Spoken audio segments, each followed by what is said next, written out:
Compartir pantalla.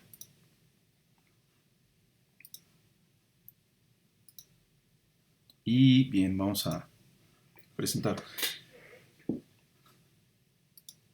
Entonces, bien, el nombre de la plática es este, Ciencia y Cómputo en las Artes. Déjenme checar que no hice nada indebido. Sí está todo ahí.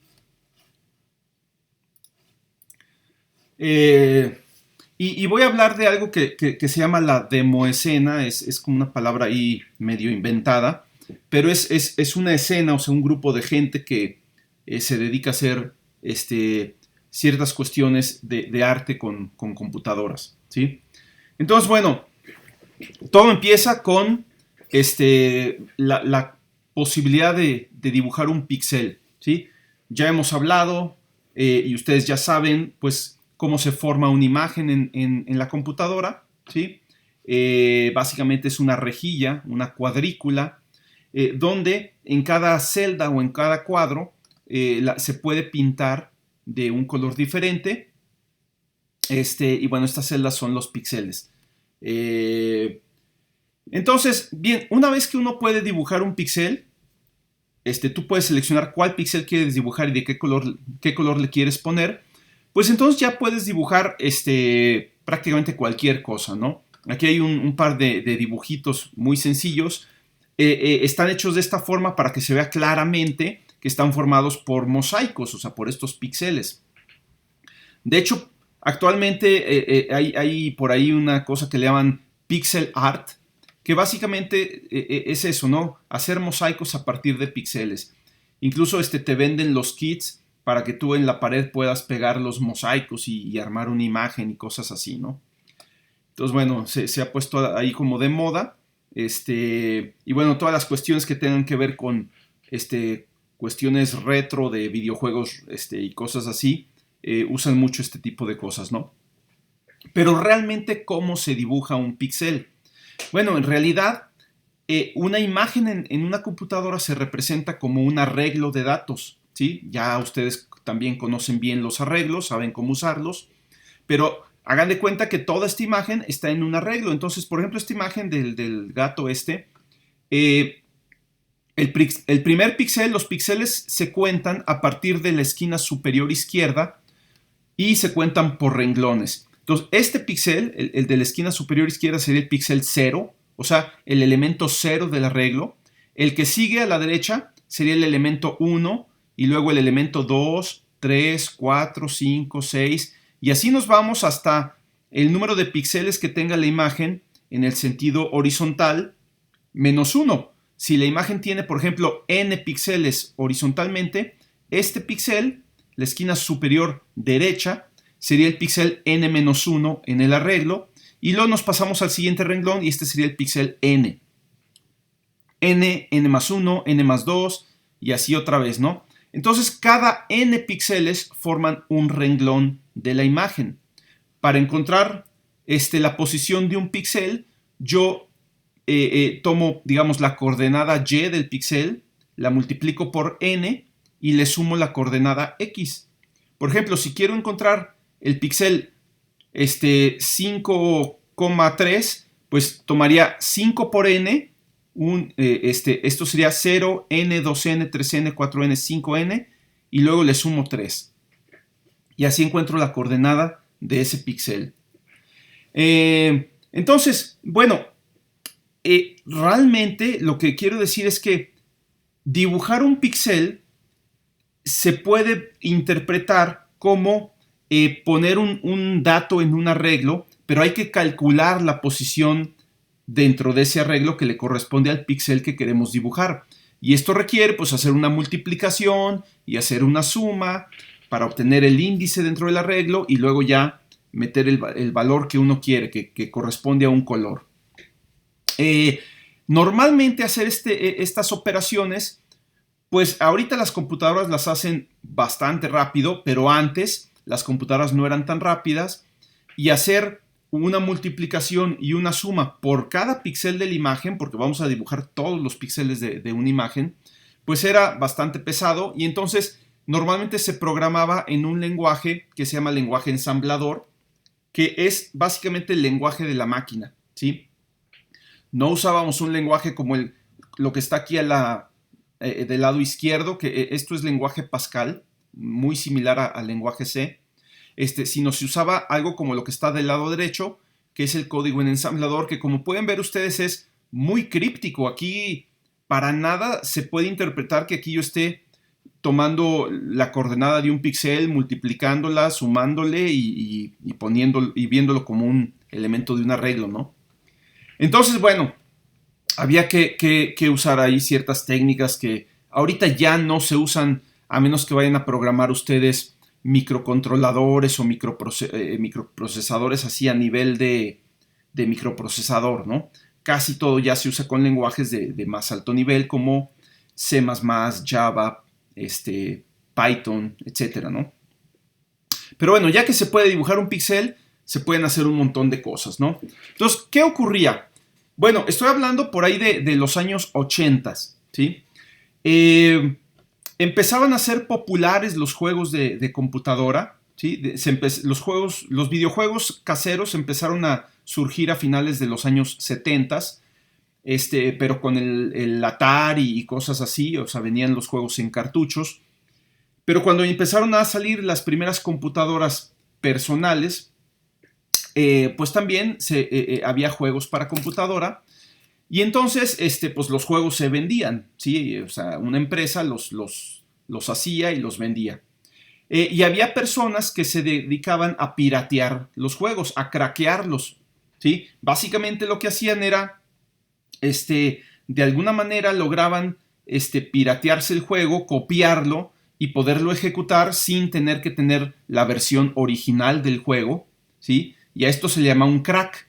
Un crack es un software que ha sido modificado para poderse ejecutar aunque no se tenga la licencia original del software.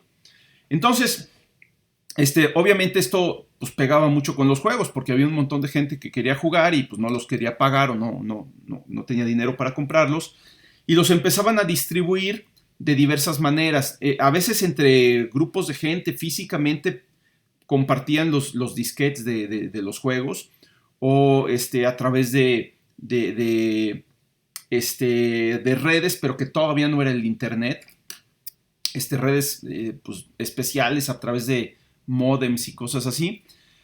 Y bueno, la gente que se dedicaba a craquear los juegos, pues como que tenía que dejar su sello, ¿sí? No era nada más craquear el juego y distribuirlo. A la hora de distribuirlo, tenían que decir, yo lo craqueé porque este programa era bien difícil de craquear, pero yo logré hacerlo, ¿no? Entonces tenían que dejar como que su firma ahí. Era como el graffiti, ¿no? Que tienen que pintar algo y dejar a fin de cuentas la firma de quién lo hizo, ¿no? Por supuesto, no firmaban con su nombre verdadero porque pues era un delito. Piratear software sigue siendo un delito. Pero ya le ponían ahí algún nombre que se inventaban, algún seudónimo, ¿no? Y entonces, estos programadores que se dedicaban a craquear los juegos le dejaban su sello. O sea, a la hora que tú ejecutabas el programa, aparecía primero una pantalla diciendo quién lo craqueó y pues ya luego podías jugar el juego. Y entonces se agregaba una pantalla de introducción, les digo, como una especie de firma o de tarjeta de presentación. Conforme fue pasando el tiempo, estas pantallas de introducción se hicieron cada vez más elaboradas, ¿sí? Tenían dibujos más complejos, incluso empezaban a presentar animaciones, y luego en vez de tener nada más la firma o el seudónimo de quien lo craqueó, pues empezaban a mandarse saludos entre ellos, ¿no? A sus amigos, ¿no? Y esto da lugar a algo que le llaman los intros. Intro, pues viene de introducción. Es decir, era un pequeño programita que se le pegaba al programa principal que craqueaban. A la hora que tú ejecutabas el programa, pues salía primero este intro para que pues tú lo vieras, ¿no? Y entonces, entre más vistoso fuera el intro, pues como que era como una especie de competencia, ¿no? O sea, más ya no solo era craquear el programa, sino hacer un intro que fuera muy vistoso, pues para darle a entender a los demás que uno era bien fregón para programar, ¿no? Entonces aquí hay varias pantallas de intros de programas relativamente viejos que fueron craqueados. Entonces, por ejemplo, aquí viene el programa, se llamaba Star Trek, quién sabe qué, ¿no? Era un juego basado en Star Trek, ¿sí? Craqueado por The Hitman, ¿sí? Y aquí agradece a no sé qué otro mono, y bueno, viene algo de información ahí, ¿no? Y luego empezaban a hacer grupos de gente que se dedicaba a craquear. Ya no era una sola persona, sino se juntaban varias personas para craquear un programa y hacer el intro. Entonces empezaban a haber grupos de crackers. Entonces aquí hay uno que se llama Hackerlight, ¿sí? Otro que se llama Zenith. Entonces, estas introducciones les voy a mostrar ahorita el video de una. Pues ya eran animaciones elaboradas y todo, ¿no? Vamos a ver la introducción de Hackerlight en la siguiente pantalla. Déjenme ver qué pasó, porque aquí como que se atoró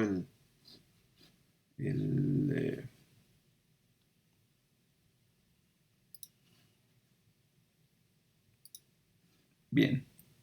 Entonces vamos a ver cómo se ve una introducción de estas.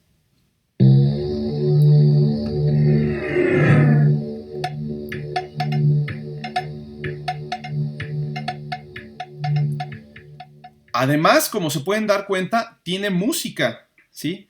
Ahora quiero que vean lo que está pasando aquí. Primero, en el fondo hay como una serie de puntos que pasan muy rápido. Pues es como un campo de estrellas muy, muy básico. No distinto a lo que hemos hecho. Es una imagen que se va moviendo. Y luego está el logotipo del grupo o del cracker, ¿sí? Y se mueve con un efecto de ondas, con una distorsión de ondas, como también las que ya vieron ustedes. Y luego están estas líneas que suben y bajan, ¿no? Que yo creo que para ustedes ahorita no tendría mayor chiste hacer algo similar, ¿sí? Básicamente se mueven siguiendo, o sea, se mueven hacia arriba y hacia abajo estas líneas verde, azul, roja y blanca, pues siguiendo alguna función tipo senoidal. A mí se me hace que es más como una senoidal al cuadrado porque como que el rebote es muy abrupto, ¿no? Entonces, bueno, los programadores empezaban a experimentar con este tipo de animaciones en tiempo real, ¿no? Vamos a pasar a la siguiente. De aquí, estos programas que se llamaban intros se vuelven cada vez más complejos, más complejos, más complejos, hasta que llega un momento en que se desconectan completamente de la escena del cracking. O sea, ya no se hacían como una especie de introducción a un programa que fuera craqueado, sino que se hacían simplemente por hacer el intro, ¿sí? Era más interesante hacer el intro, dibujar las animaciones, agregarle música y todo eso, era mucho más interesante que craquear el programa. Entonces simplemente se olvidan de craquear programas, bueno, algunos lo siguieron haciendo, por supuesto, pero hay grupos de personas que empiezan simplemente a desconectarse de esa escena y empiezan a formar una escena propia que se dedicaba únicamente a hacer animaciones en tiempo real por computadora. Les repito, estoy hablando de finales de los 80s y inicios de los 90s. Probablemente algunos de ustedes ni siquiera habían nacido todavía. Las computadoras en ese entonces pues no eran lo que son hoy en día, ¿sí? Eran computadoras mucho más lentas, ¿sí? Ahorita una computadora estamos hablando de que el procesador corre a varios gigahertz, ¿sí? En ese entonces los procesadores corrían a unos cuantos megahertz, ¿sí? O sea, eran computadoras que eran por lo menos miles de veces más lentas que las que hay actualmente, ¿sí? Igual, en términos de memoria, ahorita las computadoras tienen gigabytes de memoria, ¿sí? En ese entonces tenían kilobytes de memoria, ¿sí? Ya computadoras que tuvieran, no sé, 128, 256 sí, kilobytes. ¿Sí? Perdón. ¿Ok? Continúo. Entonces, digo, eran tiempos donde las computadoras eran mucho más limitadas, ¿no? que las que hay ahora. Actualmente las computadoras tienen miles de veces más velocidad, miles de veces más memoria, miles de veces más capacidades gráficas. Ahora tienen procesadores gráficos, tarjetas gráficas que corren muchos procesos en paralelo. Y bueno, hacer las cosas que se hacían antes era realmente toda una hazaña, ¿no? Entonces, estos programas que eran las introducciones de los programas craqueados, se separan de los programas craqueados, se vuelven independientes y empiezan a hacerse cada vez más elaboradas, al grado de llegar a ser videos, o sea, más bien programas que generan animaciones, no son videos, que duraban varios minutos, con una pista musical hecha exclusivamente para esa animación, y se les empieza a llamar demos. En vez de ser una simple introducción, era toda una demostración de las habilidades del programador y del equipo que realizaba el programa, ¿no? Además, empiezan a involucrar no solo a programadores, sino empiezan a involucrar a artistas gráficos, ¿sí? A músicos, ¿sí? Y bueno, cuando hablo de que son artistas gráficos y músicos, lo digo en un sentido muy retórico. O sea, no era gente con un título de diseñador gráfico, ni que gente que fue así a una academia musical, ni nada. Eran personas que hacían esto de pasatiempo y la mayoría eran muy, muy jóvenes, ¿sí? O sea, había gente que desde los 14 años se ponía a hacer estas cosas, ya sea programar, hacer los gráficos, hacer música. Normalmente era una escena de jóvenes, ¿no? La mayoría de ellos no habían terminado la universidad, algunos de ellos ni siquiera entraban todavía a la universidad. Entonces, déjenme mostrarles un par de demos, que son algunos así de los que más me gustan a mí. Son viejos, las gráficas no son de alta calidad, pero imagínense que estos programas los hizo alguien programando todo en una computadora de hace 25 años o una cosa así, ¿no? Entonces, déjenme mostrarles de qué se trata, ¿no? Entonces, en general, un demo es un programa que muestra animaciones generadas en tiempo real. O sea, no son videos donde las imágenes ya nada más se pasan una después de otra, sino que todo se está dibujando en tiempo real en la pantalla. Y usualmente están sincronizadas con una pista musical, ¿sí? Déjenme mostrarles un par de estos demos. Duran alrededor de 3-4 minutos cada uno, entonces nada más disfrútenlos, digamos.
Bien, ese fue uno. Si se fijaron, hay un momento en el demo en donde aparecen los nombres de los autores, bueno, nombres seudónimos. Esto es súper común porque viene precisamente de esta cultura de los cracks de poner siempre el seudónimo de quien lo hizo. O sea, a fin de cuentas es una cuestión también de competencia, ¿no? Donde uno trata de mostrar que puede hacer cosas más, no sé, vistosas, más interesantes, que se ven más complicadas o más difíciles de programar que otro, ¿no? Y entonces hay una parte ahí donde vienen los autores. Estos son los que hicieron la música, ¿sí? Algunos de ellos son programadores, otros se dedican a hacer la música, otros se dedican a la parte de diseño, elaboran todas las imágenes y en general el diseño del demo, ¿no?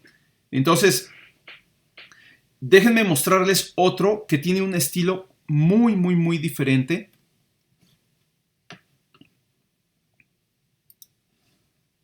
Este es el mismo, perdón. Vamos a otro.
Time to find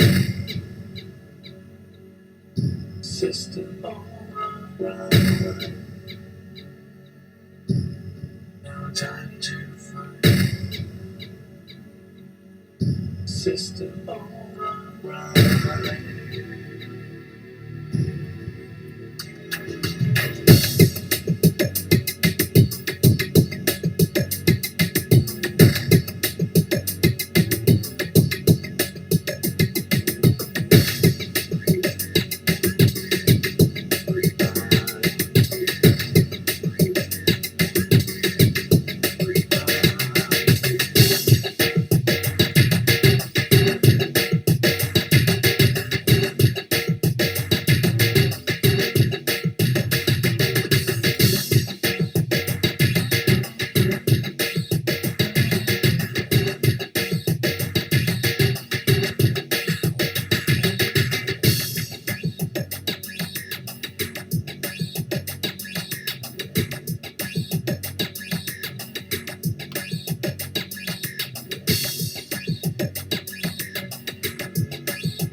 systems alright.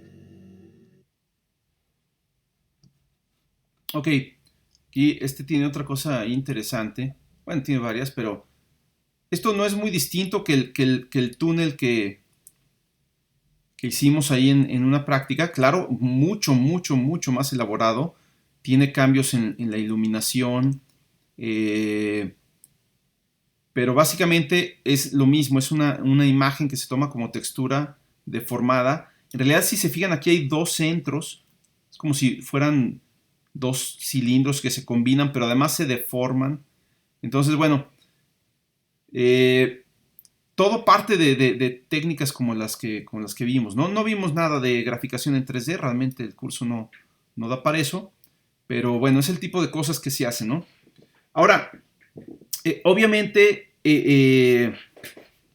está esta cuestión de que se hacen concursos o competencias de quién hace el demo más interesante, pero también se siguió trabajando en hacer programas cortitos, pequeños, que cada vez trataran de hacer cosas más impresionantes, ¿sí? Entonces, de repente, la gente empezó a decir, oye, vamos a ver quién puede hacer la animación más vistosa, pero en un solo kilobyte. Un solo kilobyte, para que se den una idea, pues son 1000 caracteres, ¿sí? O sea, un programa que ocupa 1024 bytes, cuando mucho, eso es un kilobyte. Es una cantidad que ahorita se nos hace ridícula de memoria, ¿no? Cualquier correo electrónico que mandan ustedes seguramente ocupa más de un kilobyte, ¿sí? Cualquier emoticón que mandan con así un mensaje, es posible que entre unos cuantos mensajes ocupen más de un kilobyte. O sea, un kilobyte ya es una cantidad ridículamente pequeña de memoria, pero hay gente que se dedicaba a hacer programas y aún se dedica a hacer programas en un kilobyte que hacen cosas impresionantes, ¿sí? Para que se den una idea, si hacemos un programa de Hola Mundo, un programa Hola Mundo en lenguaje C, que es un lenguaje muy, muy eficiente, o sea, genera código muy compacto, no como Java o algo así. Un programa de Hola Mundo, que es este código en lenguaje C, genera un archivo ejecutable de 8432 bytes. Eso es un poquito por encima de 8 kilobytes, ¿sí? Entonces uno dice, bueno, ¿cómo voy a hacer algo mucho más interesante que un Hola Mundo en mucho menos espacio que lo que me genera el código de C del Hola Mundo? Bueno, pues la respuesta es no lo programas en lenguaje C. Nuevamente, se programa esto en lenguaje de máquina, donde uno tiene todo el control de qué instrucción se pone en qué lugar. O sea, se programa en lenguaje ensamblador. Hay varias categorías, 1 kilobyte, 4 kilobytes, 64 kilobytes. Para que se den una idea de lo que estamos hablando, una imagen pequeñita, estamos hablando de una imagen de 320 por 200 píxeles en escala de grises, ni siquiera a colores, en escala de grises donde nada más tienes valores de intensidad que van de 0 a 255, sin compresión, ocupa aproximadamente 64 kilobytes. Y pues claro, cada píxel requiere un byte porque solamente le doy un valor de gris. Si lo diera en colores RGB requeriría 3 bytes. Cada byte puede tener un dato de 0 a 255. Entonces, 320 por 200 píxeles son 64,000 píxeles. En escala de grises ocupan 64,000 bytes. Una sola imagen de baja resolución, ¿sí? Normalmente los programitas que hemos hecho de ejemplo, a veces yo le pongo que en la pantalla sea de tamaño de 600 por 600 píxeles, 400 por 400 píxeles, ¿sí? Esto es todavía más pequeño, 320 por 200 píxeles, ¿sí? 64 kilobytes, eso es lo que ocupan. Entonces, ¿cómo hacer algo que genere todo un video, toda una animación con música y todo, en 64 kilobytes, ¿sí? Bueno, pues hay que usar técnicas de programación que se conocen como técnicas de generación algorítmica, donde usas tú un algoritmo para generar toda esta información, ¿sí? No pones la información ahí, porque la información ocupa mucho más espacio. sino que programas el algoritmo que va a generar la información. Déjenme mostrarles un ejemplo de un intro que está programado en solamente 4 kilobytes, ¿sí? 4 kilobytes es la mitad del espacio que ocupa este programa de Hola Mundo, ¿sí? Y en la mitad del espacio que ocupa este programa Hola Mundo, ¿sí? Vean lo que se puede hacer. Con todo y sonido.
Lo voy a cortar porque no dura un rato, pero digo, yo creo que se dan una idea de la complejidad de estas escenas y con todo y música y todo, y pues no parece que un programa de 4 kilobytes pueda generar estas cosas, ¿no?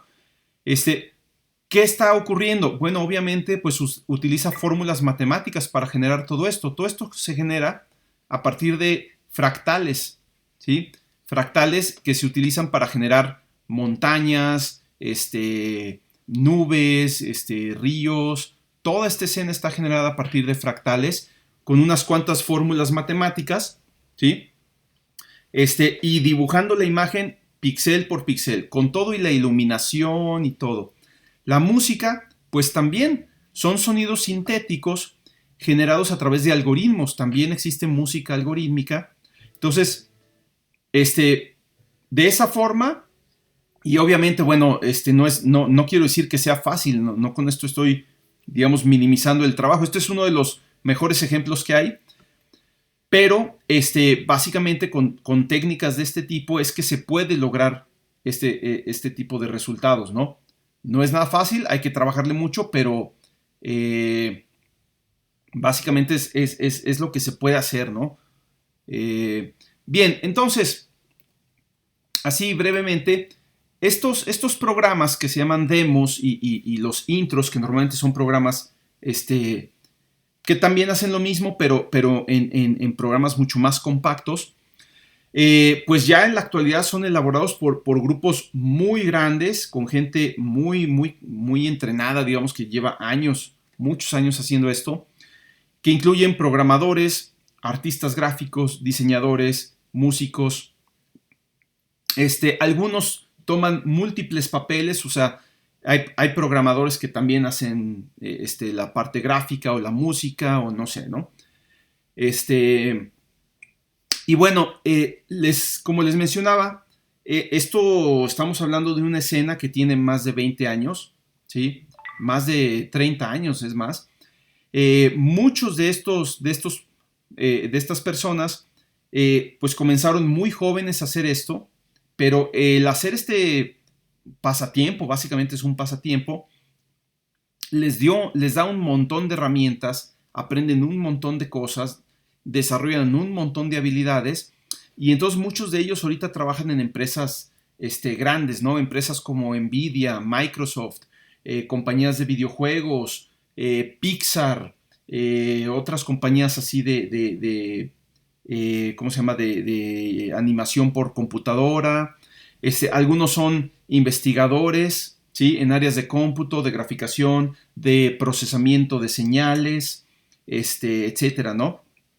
Entonces, es gente que desde el principio le gustó combinar la parte artística con la parte técnica, ¿sí? Y se desarrollaron muy bien en eso, ¿no? Entonces, aparte de todo esto, pues hay una escena que es muy grande en Europa. Fuera de Europa no se da tanto, pero se hacen reuniones enormes, ¿sí?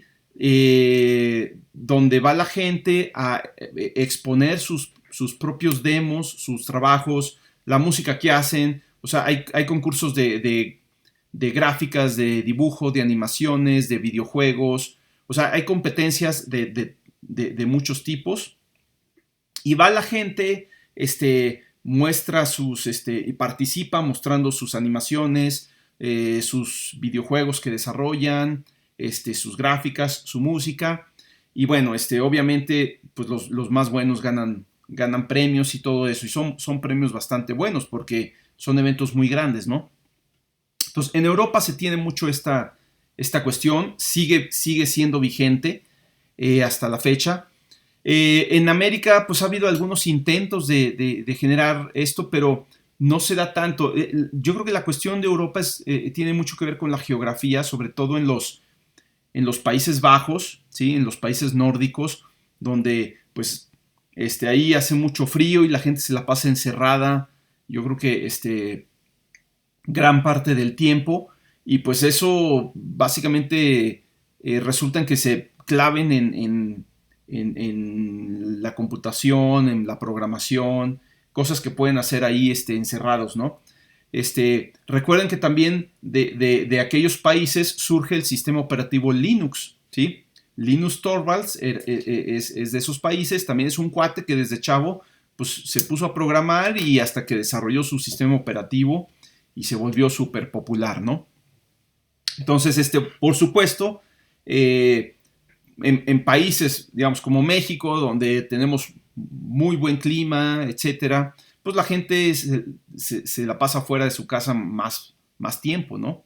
Ahorita no, pero, bueno, véanlo como una oportunidad, ¿no? Para, clavarse en algo que les puede después, redituar, ¿no? Entonces, bien, hay un montón se les conoce como parties a estas reuniones, pero realmente son eventos gigantescos, ¿no? Si ustedes se ponen a buscar, encuentran un montón de eventos y cada año hay algunos que se hacen de manera anual, otros que cada cierto número de años, y presentan cosas muy padres en estos eventos, ¿no? Ahorita ya con el internet es fácil meterse a YouTube, buscar demos y ver qué hay. Hay unos muy interesantes, ¿no? Algunos de los grupos de hace 25, 30 años siguen trabajando, la misma gente sigue haciendo estas cosas, aunque ya están más grandes y trabajan ya en alguna empresa o lo que sea, siguen reuniéndose para hacer esto porque de ahí mismo se nutren, ¿no? Se nutren. O sea, ya muchas de estos eventos son incluso patrocinados por las empresas, porque de ahí sacan talentos, ¿no? Entonces, bueno, ya son cosas así a nivel mayor, ¿no? En Latinoamérica hubo algunos intentos de hacer algunas cosas así, pero les digo, realmente la situación es muy diferente. Ha habido algunos grupos mexicanos que han desarrollado demos. En particular hay uno, posiblemente el más conocido de México, se llama Del Abu al Ama.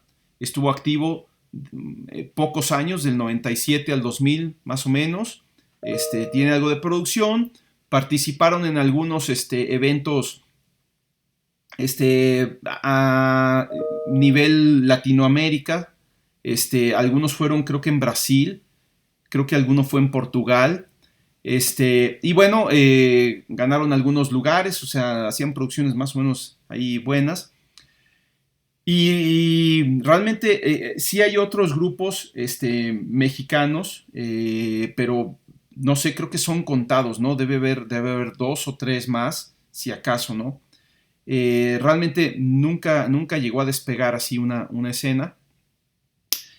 Y bueno, ¿qué se requiere para hacer estas cosas, no? Si alguien se quiere clavar en alguno de los aspectos, porque son muchos aspectos que involucra, ¿sí? Y es difícil que una persona le entre a todo, pero básicamente para la parte de programación, pues se usan compiladores, ¿sí?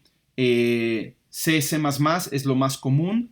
Lenguaje ensamblador, yo creo que ya no se usa tanto, ya realmente se utilizan más las capacidades gráficas de las tarjetas de video. Java, ¿sí? O Processing, que es algo como lo que conocen ustedes ahora. Y bueno, esto para la parte de programación. También se requiere mucho diseño. Actualmente, pues ya muchas cosas se hacen en tres dimensiones, o sea, escenas tridimensionales. Entonces, se usan softwares de diseño tridimensional. Hay uno de libre distribución, o sea, gratuito, que se llama Blender, ¿sí? Que es de los más comunes. Y otro que es para renderizar por trazo de rayos, que se llama PopRay. Genera imágenes de muy alta calidad. Es una especie de lenguaje, pero bueno, genera imágenes muy, de muy buena calidad, ¿no? Con iluminación y todo. Y para la parte de música, en aquel entonces se usaba unos softwares que se conocen como trackers.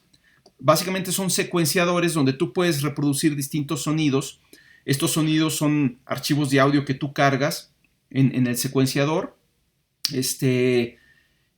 Por ejemplo, esta imagen es de un tracker, esta que está aquí. Cada columna se ve que está organizado por columnas. Cada columna es una voz o un sonido diferente, ¿sí?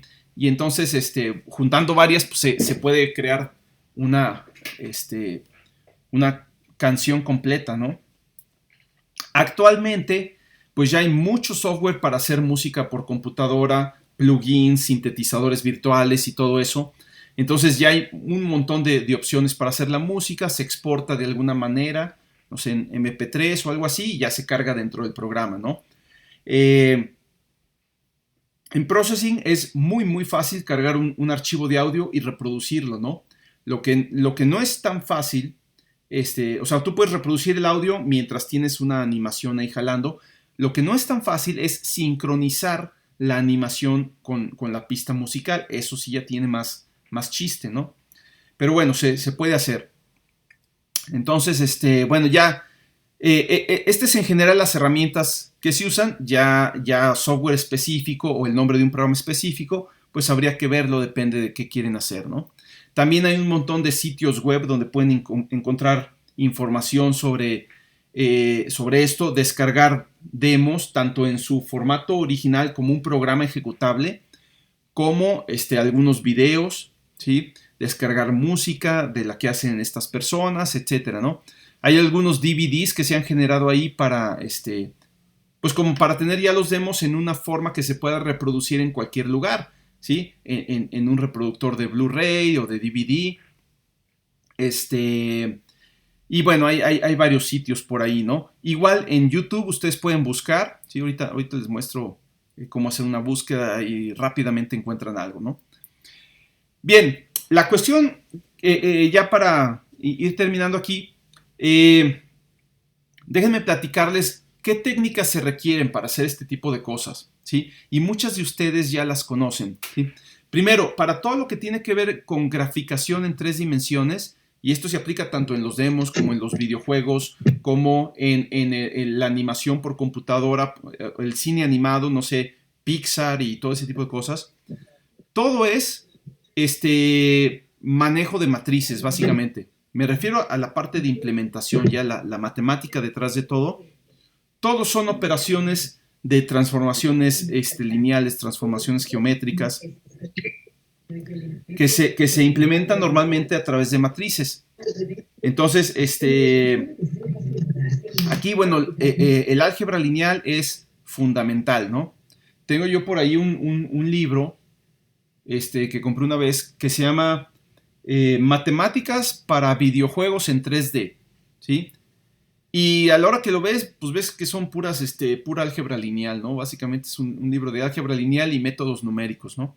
Entonces, ustedes ya llevaron álgebra matricial, ¿sí? La mayoría de ustedes están por llevar, ¿cómo se llama? Programación numérica, donde vemos métodos numéricos. Y muchas de estas técnicas se aplican directamente a graficación por computadora, ¿no? Renderizado de volúmenes son varias técnicas que se utilizan, por ejemplo, tanto se utilizan para los demos, o sea, animaciones como la que se ve aquí a la izquierda, unas bolas ahí raras que se entran y salen, pues que es una animación así como un efecto visual más bien, ¿no? Pero el mismo tipo de técnicas que se usan para hacer esto es el mismo tipo de técnicas que se utilizan, por ejemplo, para generar una imagen del cerebro a partir de imágenes de resonancia magnética, ¿sí? Y esto es algo que a ustedes como biomédicos les interesa. Más adelante van a llevar un curso de imagenología médica y un curso de procesamiento de imágenes. Y bueno, las imágenes tridimensionales en el área biomédica son muy utilizadas, ¿no? Por ahí tuvimos un tesista que precisamente implementó los algoritmos para graficar imágenes de resonancia magnética de esta forma, ¿sí? En 3 dimensiones, pero incluso tú podías ponerte lentes anaglíficos, de esos que tienen una pantallita azul y una roja, y ver la imagen como en 3 dimensiones, ¿no? Entonces, bueno, son trabajos interesantes, ¿no? La graficación se aplica mucho en el área médica, ¿sí? A los médicos les interesa ver las imágenes con la mejor calidad posible y poderse mover a través de la imagen y ver cualquier detalle, ¿no? Sistemas de partículas también se utilizan mucho. Estos ya, ustedes ya están un poco más familiarizados con ellos. Normalmente se utilizan los sistemas de partículas para modelar o simular ciertos fenómenos que les llamamos difusos, o sea, que no tienen una forma muy concreta de describirlos, ¿no? Humo, agua, fuego, explosiones, etcétera, ¿no?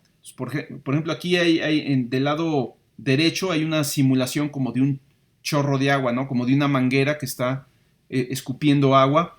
Y bueno, pues cada una de estas bolitas que ven ustedes es una partícula. Pueden ver que son un montón de partículas que salen de aquí. Básicamente es una simulación de un movimiento parabólico, de un tiro parabólico.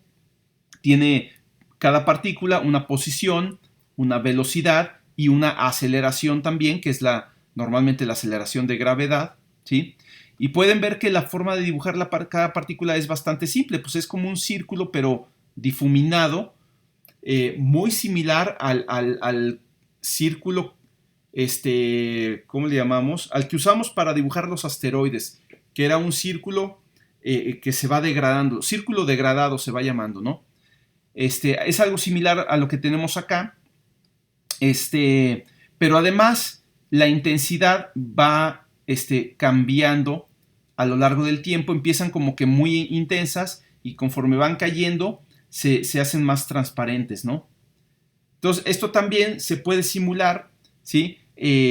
Haciendo que la transparencia de la partícula esté relacionada con el tiempo de vida, ¿sí? Creo que esto lo hicimos un poquito con la explosión de la nave cuando choca con un asteroide, ¿no?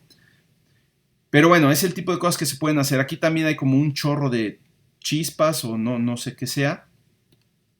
Igual, las mismas técnicas para simular ambos fenómenos, ¿no? Nada más que aquí ya ambos están en 3 dimensiones. pero es lo mismo exactamente, ¿no?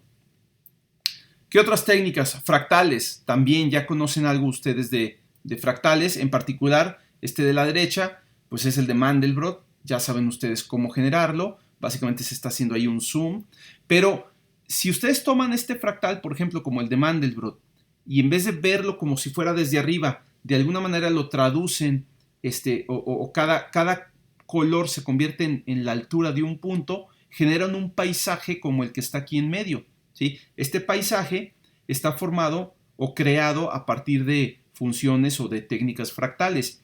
Y este tipo de paisajes es el que da lugar a animaciones como el del intro de 4 kilobytes que mostré hace rato, donde todo se genera de manera algorítmica. Y estos fractales, como el que está aquí del lado izquierdo, es un árbol fractal. Algunos de ustedes hicieron algo así en el curso anterior, ¿sí? Este es un árbol fractal que se obtiene pues, a partir de operaciones de movimiento, de avanza, gira, regresa, etcétera, ¿no? Utilizando recursividad, ¿sí? Entonces, todos estos pueden dar lugar a animaciones y cosas interesantes. Todo depende de cómo usas las cosas, ¿no? Otra técnica es el trazado de rayos, ¿sí? Esta básicamente es una simulación física de cómo se propaga la luz, ¿sí? O qué trayectoria sigue la luz desde la fuente de luz, que puede ser un foco, una lámpara, el sol, lo que sea, hasta que llega al ojo de la persona que lo está viendo, o sea, a la cámara con la que se está viendo la escena, ¿no? Entonces simplemente es seguir estos rayos de luz, hacer la simulación física de cómo se desvían, cómo se propagan, cómo rebotan entre las superficies, y eso da simulaciones o da como resultado escenas con mucho realismo, ¿no? Posiblemente todas las escenas de las películas así de Pixar y cosas así se generan mediante trazado de rayos, ¿no? Mediante este tipo de técnicas para darle mucho más realismo, ¿no? Hay otra cosa que se llama shaders. Básicamente son programitas que se ejecutan en la tarjeta gráfica de la computadora. Las tarjetas gráficas modernas tienen un montón de núcleos, tienen del orden de docenas, cientos o hasta miles de núcleos para hacer procesamiento en paralelo. Y básicamente lo que hace un shader es calcular el color que va a tener cada píxel, ¿sí? O sea, ver qué color le voy a poner a este píxel, ¿sí? Y ese color lo puedo tomar de otro lugar, de una imagen, de una textura, de un mapa de colores que yo tenga. Pero resulta que estas tarjetas gráficas, algunas son programables y uno puede programar exactamente cómo quiero que se elija un color, ¿sí? Y entonces ahí yo puedo meter los algoritmos que yo quiera.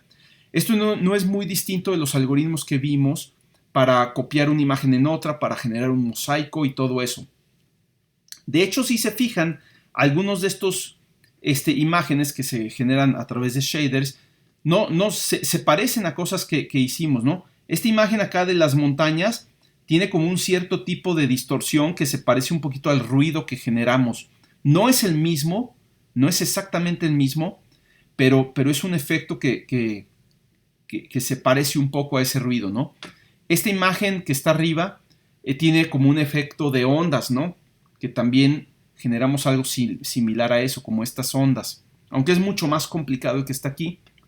Y esta imagen que está a la izquierda de las cascadas, ahí lo que tiene es un efecto donde los colores se cuantizan, ¿sí? En vez de tener una gama completa de colores azules, solo tenemos dos colores azules, ¿sí? Este de aquí y este de acá. Entonces, básicamente es una cuantización de colores que nos da un efecto como de caricatura, ¿no? Entonces, bien, eso no lo hicimos, pero sería fácil hacerlo con lo que hemos visto en clase, ¿no? Y hay muchas otras técnicas, algunas que tal vez vayan a ver ustedes más adelante en distintas materias, o que, no sé, depende de si ustedes se quieren clavar en eso, lo pueden hacer. Van desde sistemas dinámicos caóticos, estos son similares a los fractales, generan cosas caóticas. Autómatas celulares, interpolación y splines, esto lo van a ver el próximo semestre en programación numérica. Generadores pseudo aleatorios, ¿sí? A veces uno quiere generar una secuencia de números aleatorios, pero uno quiere tener control de cómo se genera esa secuencia, qué propiedades tiene, y sobre todo tener la capacidad de volver a generar la misma secuencia cuando uno lo necesite, ¿no? Algoritmos evolutivos, esto ya nos estamos metiendo en el campo de la inteligencia artificial con algoritmos evolutivos, aprendizaje de máquina, deep learning, todo esto ya es inteligencia artificial moderna, por decirlo así, y también se aplica para hacer animaciones por computadoras, videojuegos, cuestiones artísticas, etcétera, ¿no? Y también esto se puede traducir en cosas que van más allá de un programa, ¿no? O de algo que quede así en la computadora. Actualmente hay gente que se dedica a hacer arte generativo utilizando impresoras 3D, ¿sí? Ya las impresoras 3D pues están muy de moda, ya no son tan caras, digo, no es barata la impresión en 3D, pero ya no es algo exageradamente caro, ¿no? Entonces, básicamente tú puedes hacer un algoritmo que le diga a la impresora exactamente qué objeto generar, ¿no? Se tienen ejemplos como estos dos objetos que tengo aquí que fueron generados a partir de algoritmos, ¿sí? Este objeto de la derecha, algunos de ustedes también lo van a reconocer, ¿sí? Básicamente, esta es un copo de nieve fractal, ¿sí? En el curso vimos cómo generar este copo de nieve. Claro que ya todo el objeto tridimensional, que es como una esfera que termina en este copo de nieve, pues ya es otra onda, ¿no? O sea, básicamente para cada punto en el copo de nieve se genera una trayectoria. Si se fijan, agarran cualquier punto del copo de nieve y eso genera una trayectoria que va hacia quién sabe dónde, ¿no? Entonces, esas trayectorias ya también están calculadas de alguna manera para girar y conectarse unas con otras y generar esta esfera, ¿no? Este objeto también está muy, muy raro, quién sabe exactamente cómo sea, digamos en términos de cómo lo hayan generado, pero pues ya es otro tipo de arte, ¿no? Cómo generar arte con tu impresora 3D, ¿no? Y otras cosas es, por ejemplo, usar robots, ¿sí? Tienen unos robotitos que le puedes conectar poner una pluma o un pincel, y el robot tiene cierto movimiento, ¿sí? Se puede mover en ciertas direcciones, girar, etcétera, y entonces tú mediante un programa programas al robot para que haga un dibujo, ¿sí? Aquí está otro que está haciendo como un graffiti ahí en una pared, ¿sí? Esto tampoco difiere mucho de los gráficos de tortuga, ¿sí? No es lo mismo que gráficos de tortuga porque los grados de movimiento son distintos, pero es otra forma de hacer cuestiones ahí visuales o artísticas, ¿no? Usando tecnología con la que contamos, ¿no? Y así como esto, o sea, se pueden usar herramientas matemáticas, herramientas computacionales, técnicas de programación, etcétera, y combinarlas con un montón de creatividad, pues para hacer cuestiones de dibujo, de escritura, ¿sí? Se pueden generar, no sé, poemas, de manera generativa, ¿no? O sea, mediante algoritmos. Para componer música, hay música generativa, hay música algorítmica, para demostrar teoremas, ¿sí? La demostración de un teorema es hasta cierto punto un proceso creativo también. Entonces también se utilizan técnicas de estas para demostrar teoremas nuevos, para generar nuevos algoritmos, ¿sí? O sea, hay algoritmos que generan algoritmos nuevos para resolver algún problema, para optimizar código y en general para distintos tipos de aplicaciones y problemas, ¿no? La idea es simplemente agarrar las herramientas que uno tiene y hacerlo, aplicarlas en algo, ¿no? Pues ahora sí como el eslogan de Nike, just do it, simplemente hay que ponerse a hacerlo y no, la gente que hace estas cosas y muchas otras, no se preocupa tanto porque si está fácil, si está difícil, porque si sé o si no sé. Simplemente dicen, pues, tengo ganas de hacer esto, pues voy a hacerlo, ¿no? No me va a salir a la primera, ¿sí? Hay que tener, obviamente, paciencia, tolerancia a la frustración, pero siempre seguir adelante y decir, bueno, voy a aprender algo nuevo y cada vez lo voy a hacer mejor o cada vez voy a hacer algo más interesante, ¿no? Y competir únicamente contra uno mismo. Básicamente el chiste es superarse a uno mismo y hacer siempre cosas ahí nuevas, ¿no? Entonces, bueno, esta es la plática. Les digo, la idea es que vean ustedes que no importa qué intereses tengan, si encuentran la manera de combinarlo, estos intereses que ustedes tengan con pues las matemáticas que conocen, lo que conocen de programación, de computación y todo eso, seguramente pueden llegar a alguna aplicación muy creativa, ¿no? Hacer algo interesante, hacer algo novedoso, sorprenderse a ustedes mismos y a sus compañeros, a sus conocidos, y simplemente es decidirse a hacer algo, ¿no? Bien, no sé si tienen alguna pregunta. Hay muchas cuestiones que se ven aquí en la presentación. No sé si hay alguna cosa que les genere alguna duda o que tengan alguna pregunta al respecto. Es más interesante cuando esta plática así en un bar. Es cuando di la plática. Nos juntamos ahí en un bar y con unas chelas y botana y todo. Como que eso falta, pero no sé cómo vieron, qué les parece. ¿O siguen ahí o nomás están esperando a ver el video de YouTube? Pues es muy interesante, profe. Me iba a preguntar como cuánto tardaban en hacer un...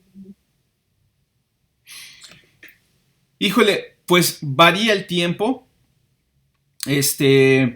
Pero sí, normalmente los demos, te digo, hay estos eventos que a veces son anuales y hay grupos que se preparan prácticamente todo el año para hacer una producción y meterla a un evento.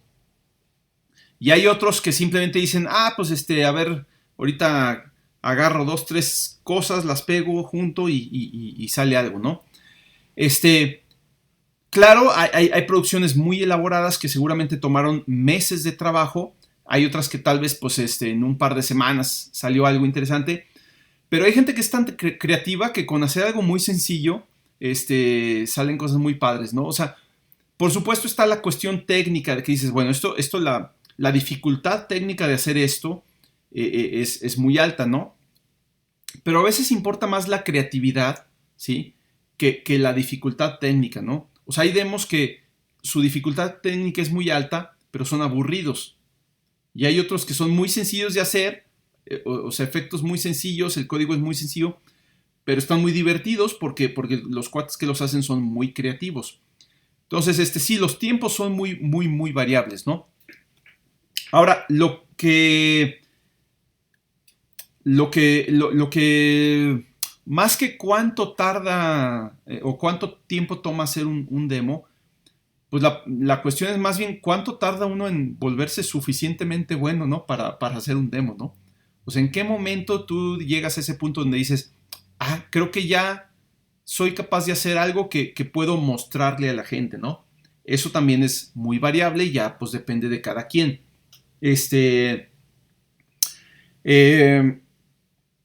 Yo digo, no sé, no puedo hablar mucho más que de mi experiencia personal, ¿no? Yo cuando empecé a conocer de esto,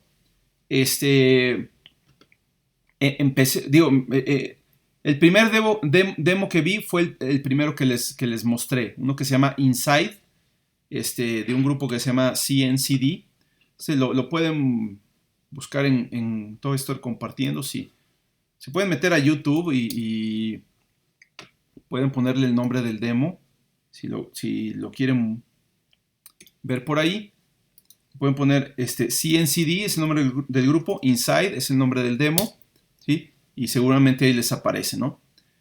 Este fue el primer demo que yo vi, me lo encontré ahí de puro churro, venía en un CD que venía con una revista y no sabía qué era y dije, vamos a ver. Pero bueno, cuando lo vi yo ya tenía algo de experiencia en programación. Estoy hablando por ahí de 1996 y ya estaba en la carrera, yo ya programaba razonablemente bien. Tenía muy poca experiencia, pero algo de experiencia con graficación por computadora, todo eso. Pero cuando vi el demo me sorprendí, o sea, no me imaginaba cómo era posible que eso lo hicieran en tiempo real, ¿sí? Y fue que empecé a investigar, ya había acceso a internet, entonces me puse a investigar, encontré tutoriales, documentos, etcétera, y ya empecé a hacer pruebas, ¿no? Había gente que se dedicaba a hacer tutoriales, así muy básicos, desde cómo dibujar un pixel, cosas así.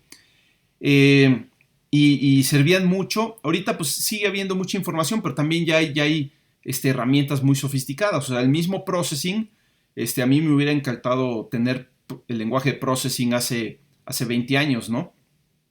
Porque ya te da todas las primitivas de dibujo y todo. Antes pues uno tenía que hacer sus propias primitivas, aprender cómo dibujar una línea, aprender cómo dibujar un círculo, todo esto, ¿no? Pero bueno, uno va viendo las técnicas, vas haciendo ejemplitos de prueba, o sea, así programitas como los que hemos hecho en las prácticas de ahora voy a hacer un túnel, ahora voy a hacer un efecto de ondas, ahora voy a hacer un fractal, ¿sí?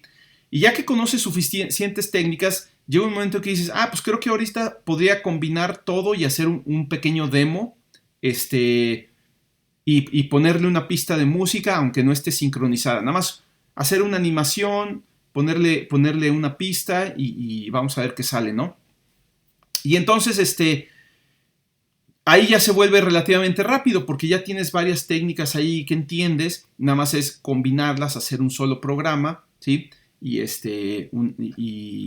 definir la secuencia, definir tal vez un poquito el estilo que va a tener, el tipo de diseño, qué gama de colores voy a usar, qué tipo de efectos voy a usar. Puede que quieras seguir una cierta temática o no, o puede que te quieras juntar con algún conocido, algún amigo que es diseñador y que le gusta dibujar, o aunque no sea diseñador, ¿no? Me refiero con que le guste dibujar cosas y ya, ¿no? Dibuja algo, ya sea en papel o en la computadora, lo pones en tu programa, le haces unas deformaciones y ya empiezas a tener algo, ¿no? Entonces ya el diseño de un demo yo creo que puede ser relativamente rápido, cosa de semanas, unos pocos meses, ¿no? No sé, yo creo que un par de meses, ya es como que lo máximo, una vez que ya tienes claras las técnicas que vas a usar. No hemos visto, por ejemplo, en el curso cuestiones de gráficos en 3 dimensiones, pero también uno se puede clavar a ver cómo hacerlo, ¿no? También ya Processing tiene muchas funciones para hacer gráficos en 3 dimensiones, ¿no? La parte de la música es igual, pues digo, si quieres usar una pista ya existente, adelante, y si no, pues si quieres usar una original, pues es clavarse en ver cómo, primero buscar un software que te permita hacer música, ver cómo funciona, cómo hacer las secuencias, conocer un poquito de teoría de la música, de la armonía, y empezar a experimentar, ¿sí? Con ideas hasta que vas agarrando confianza, ¿no? Todo es eso, es cuestión de agarrarse confianza a uno mismo, ¿sí? Pero la confianza proviene por lo general de la práctica, ¿sí? Entonces, entre más practica uno, más confianza agarras y luego tú mismo te pones retos, ¿no? A ver, ya hice esto, ahora quiero hacer algo más allá, ¿no? ¿Qué pasa? O vamos a experimentar, ¿qué pasa si combino esto con esto otro, ¿no? Entonces ya es una cuestión así de experimentar, ¿no? Y obviamente se requiere pues algo de tiempo libre, dedicarle tiempo, pero no es difícil, o sea, realmente creo que más, o sea, la idea de todo esto es que se vea más difícil de lo que realmente es, o sea, que se vea como impresionante, como que se ve que está haciendo algo realmente difícil, y tú sabes que pues no lo es tanto, simplemente usaste una serie de trucos o experimentaste y salió algo interesante y pues así lo dejas, ¿no? Básicamente es eso, ¿no? Pero es lo que yo digo, o sea, mucha gente se preocupa por, es que cuánto tiempo me va a tomar aprender a tocar, no sé, el piano, ¿no? Por decir una cuestión así similar, ¿no? O aprender a programar, o aprender lo que sea, ¿no? No, pues toma mucho tiempo, ¿para qué me molesto si me va a tomar 10 años? Bueno, pues claro, pero es que si nunca empiezas, van a pasar esos 10 años y vas a seguir en el punto cero, ¿no? O sea, en el nivel cero, ¿sí?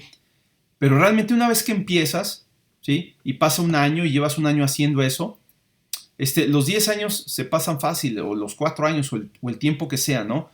Y cuando menos te das cuenta, ya eres bueno en algo, o sea, ya dominas algo que no pensabas que fueras a dominar, ¿sí? Entonces, es igual para todo, ¿no? No sé si quieres hacerte bueno en ajedrez o en el fútbol o en algún instrumento musical o en programación o en matemáticas o en lo que sea. Todo es cuestión de práctica, o sea, realmente no, sí hay algunas cosas que para algunos se nos hacen más difíciles que otras. Obviamente hay cosas que a unos simplemente no se nos dan, pero bueno, conforme tú vas haciendo esta exploración de probar una cosa y otra, te vas dando cuenta de para qué eres más bueno y para qué no eres tan bueno, y simplemente vas desarrollando las habilidades que tienes, ¿no? ¿Sí? Pero esa es la cuestión. Si hay algo que quieren hacer, empiécenlo ya, o sea, no esperen ser buenos de un día para otro, ¿no? Es más, no lo hagan para ser buenos, háganlo porque es algo que quieren hacer y les gusta. Y nada más, es la única razón que hay, ¿no? Y conforme lo vayan desarrollando, van a ir mejorando, ¿no? Siempre va a haber alguien que sea más bueno que ustedes, ¿sí? O sea, ahorita yo veo el YouTube y veo videos de una niña de 9 años tocando batería y compitiendo con Dave Grohl y no sé, haciendo cosas impresionantes o niños pequeños que tocan, no sé, piano como si fueran así maestros de, no sé. Bueno, pues, híjole, uno tal vez nunca va a llegar a ese nivel, ¿no? Y mucho menos, ya no llegó uno a esa edad, ¿no? Siempre va a haber gente más buena, gente más mala, o sea, no importa, la competencia es contra uno mismo, ¿no? Uno mismo tratar de ser mejor que el día anterior, ¿no? Y si ves que alguien es más bueno que tú en algo, vale la pena preguntarse qué sacrificios hizo para llegar a eso, ¿no? ¿Sí? O sea, yo veo a los niños esos, no sé, chinos o japoneses que tocan el violín a los 6 años, piezas ahí complejísimas, y digo, qué padre, pero por otra parte, ¿qué sacrificios han tenido que hacer ellos? ¿Sí? Para llegar a eso, ¿no? O sea, ¿qué han dejado de hacer, ¿no? Hay gente que simplemente tiene talento natural y ya, ¿no? Pero el talento no funciona sin el trabajo, ¿sí? Hay gente que puede tener todo el talento del mundo, pero si no lo desarrolla, si no lo trabaja, de nada sirve. Y hay gente que no puede tener talento, pero se pone a trabajar y llega a niveles bastante buenos. Entonces, siempre pesa más el trabajo que el talento, ¿sí? A mí me molesta a veces cuando la gente dice, o sea, alguien hace algo y bien y llega alguien y dice, es que tú tienes talento para eso, ¿sí? Es que, no sé, ¿no? O sea, a ti, tú tienes ese don, tú tienes ese talento, ¿no? El decir eso para mí es como menospreciar todo el trabajo que esa persona ha hecho, como si el talento viniera de a gratis, ¿no?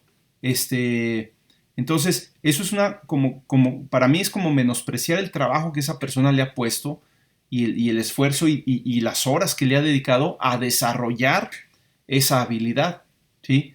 La gente que no se enfoca en desarrollar habilidades, ve que alguien más tiene una habilidad y lo primero que dice, pues es que él tiene talento.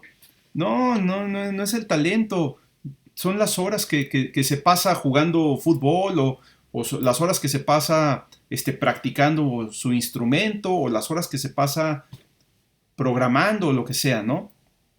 Entonces, digo, eso es en general lo que les quiero transmitir. No quiero decir que no existe el talento, pero el talento no es lo principal, ¿no? Hay que trabajarle, ¿sí? Entonces, yo creo que a todos hay algo que les gusta o que les gustaría hacer o que les gustaría aprender, ¿sí? No se esperen, ¿sí? Básicamente ahí están todas las herramientas a la mano, ¿no? Digo, obviamente, si dices, pues me gustaría aprender a esquiar, híjole, bueno, pues ahí sí está medio complicado porque pues aquí en San Luis está difícil, ¿no? Te vas a tener que ir a Canadá o no sé, y bueno. Pero hay muchas cosas que uno puede desarrollar sin que realmente tengan mucho costo, ¿no? Entonces, bueno, quédense con esa idea de que si hay algo que quieran hacer, el mejor momento para empezar a hacerlo y aprenderlo es ya, ¿sí? Este momento, ¿no? Aprovechen que estamos, digo, no es por decir que nos cayó como anillo al dedo la cuarentena, a nadie le cayó como anillo al dedo, no es una cosa buena, pero sí es una situación que se puede aprovechar, ¿sí? Pueden aprovecharla para desarrollar nuevas habilidades, aprender nuevas cosas que siempre quisieron hacer, pues no se esperen más, ¿no?